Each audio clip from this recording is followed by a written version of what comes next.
आजको यस भिडियोमा भने म तपाईहरुलाई 2025 को डीबी लोटरी मोबाइलबाट कसरी चेक गर्ने यसको टपिकमा भिडियो छ।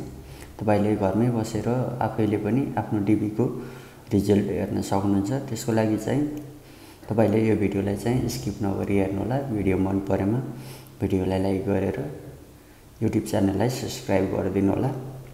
सबैभन्दा पहिले चाहिँ तपाईहरुले आफ्नो मोबाइलको क्रोम या गुगलमा जानु होला।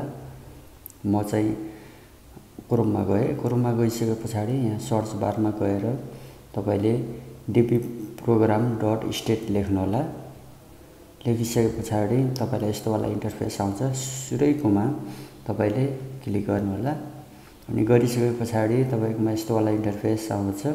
अनि चेक स्ट्याटसमा क्लिक गर्नु होला। अनि त्यसपछि तपाईलाई यस्तो वाला नयाँ इन्टरफेस आउँछ। अनि यहाँ कन्टिन्यू भन्ने अप्सन छ, यसमा क्लिक गर्नु होला। गरिसकेपछि तपाईको यहाँ तपाईले डीबी भर्ने बेलामा दिएको पेपर हुन्छ।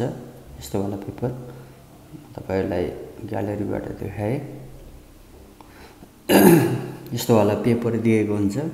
यहाँ तपाईको कन्फर्मेसन नम्बर अनि इयर अफ बर्थ भनेछ, तपाई जन्मेको साल र अनि तपाईको थर, यो यति चाहिँ तपाईले यसमा भर्नु पर्छ। मैले चाहिँ अहिले नखोलेको हुनाले म त्यही पनि तपाईलाई यसरी डेमो देखाउँछु।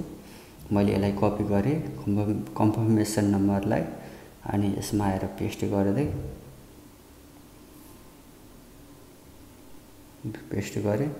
अनि त्यसपछि तपाईको यहाँ लास्ट फ्यामिली नेम भन्छ, तपाईको थर लेख्नु होला। जस्तै तपाई कुन थर हो त्यो थर लेख्नु होला।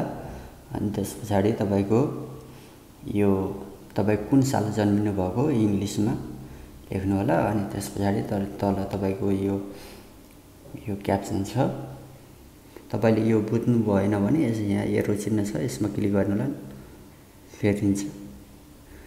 अनि तपाईले यहाँ क्यापिटलमा छ भने क्यापिटलमा, स्मलमा छ भने स्मलमा गर्नु होला।